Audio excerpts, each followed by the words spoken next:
Halo Crusaders, kalian lagi nonton ditemenin sama Arjuna nih.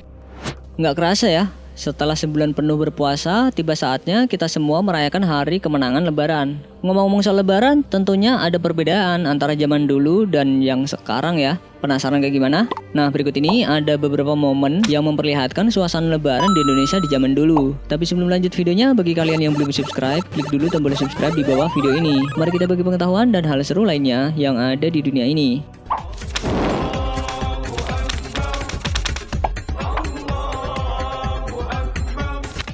Sholat Id. Merayakan Lebaran memang nggak lengkap kalau kita nggak menjalankan sholat Id di pagi hari, nggak terkecuali pada tahun 1942 lalu. Walaupun belum merdeka, tetapi situasi yang diperlihatkan hampir sama seperti yang terjadi sekarang ini. Saat tahun itu, penduduk Indonesia menyelenggarakan sholat Id tidak hanya di masjid-masjid besar saja, tetapi juga di lapangan yang luas.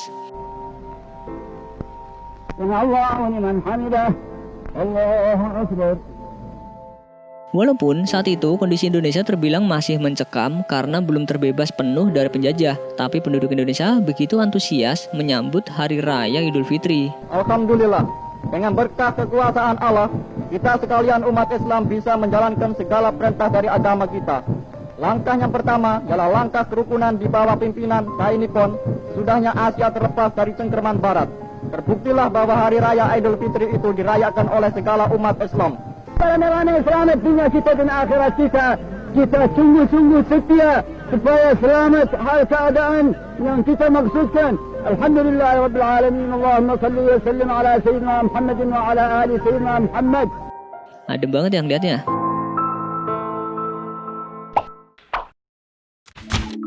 Lagu Lebaran. Saat perayaan Lebaran, tidak hanya tradisi unik saja yang memeriahkan suasana Idul Fitri, namun juga ada lagu-lagu khas yang biasanya menggema saat momen tersebut. Salah satunya lagu berjudul Hari Lebaran. Pernah dengar lagu ini nggak? Minal aidin wal faidin, maafkan lahir dan batin. Ya, rata-rata penyanyi di Indonesia pasti pernah membawakan lagu ini. Tapi kalian tahu nggak sebenarnya lagu ini siapa yang menciptakannya? Jawabannya Ismail Marzuki. Beliau ini seorang maestro musik Indonesia. Lagu ini sudah diperdengarkan sejak tahun 1950-an. Selamat para pemimpin, rakyatnya makmur terjamin. Dan karena lagu ciptaan Ismail Marzuki ini pula, kalimat Minal Aidin wal Faizin pun populer hingga saat ini. Setahun sekali naik terem listrik pere, milir mudik jalan kaki pincang sampai sore. Lebaran di desa. Semua umat muslim dari seluruh penjuru wilayah memang memiliki tradisi unik untuk menyambut hari raya Lebaran, nggak terkecuali di pedesaan. Ya walaupun mungkin masih minim fasilitas atau teknologi, tapi penduduk desa nggak kehabisan ide untuk menciptakan ritual-ritual unik yang bisa dilakukan untuk menyambut Lebaran. Salah satunya pawai obor ini nih.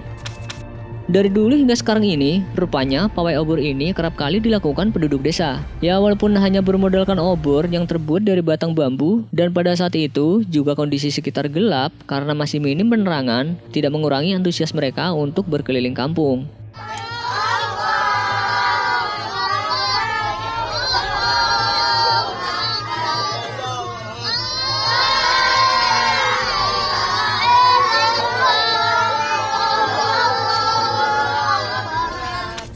Tradisi kampung itu merembet ke perkotaan loh. Bahkan hingga saat ini gak sedikit masyarakat melakukan ritual obor. Bedanya sih kalau sekarang ini mereka gak hanya menggunakan obor, melainkan kendaraan yang telah dihias menarik mungkin sesuai tema Lebaran.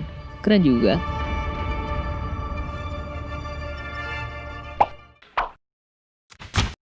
Lebaran di kota. Cara orang kota berlebaran lain lagi. Kesempatan ini dipakai buat berjudi.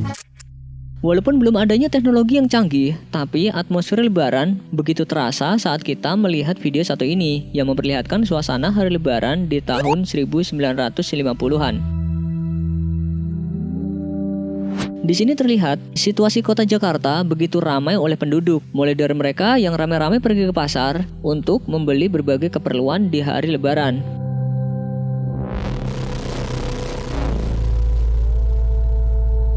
Banyaknya kendaraan jadul yang memadatkan kondisi jalan raya dan masih banyak lagi yang lainnya.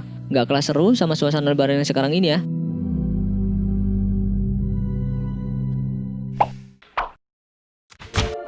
Soekarno berlebaran. Sejak zaman dahulu, rupanya pemimpin negara kerap kali melaksanakan sholat Idul Fitri di ruang publik bersama masyarakat luas. Nggak terkecuali Presiden pertama Indonesia, yaitu Insinyur Soekarno.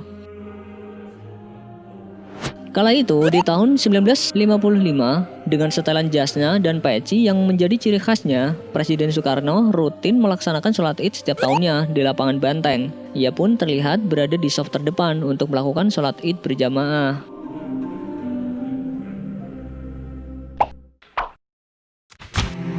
Acara TV.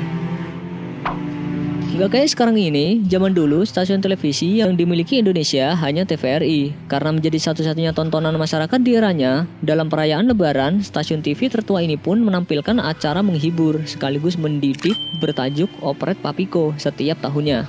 Papiko dan TVRI mempersembahkan sebuah opereta karya Cipta Tisu Puspa. Sana Lebaran, sini Lebaran.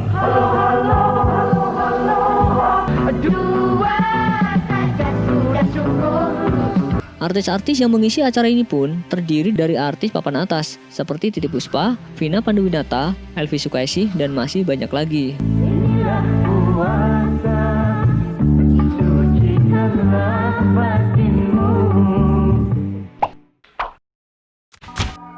Iklan. Nggak hanya acara televisi yang bernuansa Ramadan ataupun Lebaran, beberapa iklan produk di televisi pun juga ikut melancarkan iklan yang bertemakan Ramadan ataupun Lebaran.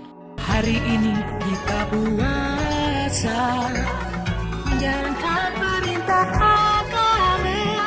Kita sahur bersama Indomie. Walaupun cuma iklan yang punya tujuan untuk menarik para penonton untuk membeli produk-produknya, tapi iklan-iklan tersebut syarat dengan ilmu yang bisa jadi pelajaran untuk penonton yang melihatnya. Aku bikin ketupat yang enak. Jadi kangen puasa zaman dulu ya. Kita beridul fitri berbahagia, mari kita berlebaran bersuka gembira. Mudik. Sekarang ini masyarakat memang telah dipermudah untuk melakukan kegiatan mudik. Apalagi jika daerah yang dituju di kawasan Pulau Jawa, masyarakatnya bisa dengan cepat sampai tujuan dengan melintasi jalan tol Cipali. Sebelum ada tol Cipali seperti sekarang ini, masyarakat khususnya di tahun 1995 harus merasakan kemacetan panjang di Jalan Pantura Cirebon. Untuk mengurangi kemacetan, aparat keamanan pun membatasi kuantitas kendaraan dan hanya kendaraan pengangkut tertentu yang diperbolehkan lewat jalur tersebut. Untuk mencegah kemacetan lalu lintas pada hari-hari mudik Lebaran tahun ini, pemerintah telah melakukan pelebaran ruas jalan di beberapa lokasi. Pada Idul Fitri tahun 1995 ini, kepadatan diperkirakan akan meningkat 10 hingga 15%. Mulai tanggal 27 Februari hingga 4 Maret, jalur Pantura tertutup bagi semua jenis kendaraan umum. Peta jalur alternatif sebanyak 10.000 eksemplar akan dibagikan pihak kepolisian di Tol Cikampek pada tanggal 27 dan 28 Februari. Kue Lebaran. Sekarang ini memang banyak yang menjual kue dalam kemasan kaleng ataupun kue kering homemade lainnya. Tapi zaman dulu nih, masyarakat Indonesia nggak kenal tuh kue-kue seperti yang saat ini hits.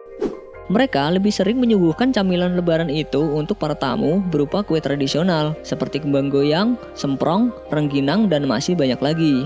Di tempat kalian masih ada nggak?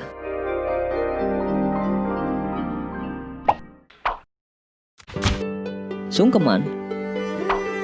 Kalau zaman dulu nih, setelah selesai sholat Id, masyarakat akan berkumpul di rumah seseorang yang dituakan dan mereka akan melakukan tradisi sungkeman. Setelah itu, kebanyakan anak-anak kecil akan berkumpul di tanah lapang untuk bermain bersama-sama. Bedanya dengan sekarang, ya kemungkinan masyarakat akan lebih memilih untuk mengucapkan selamat Lebaran via sosmed atau chatting.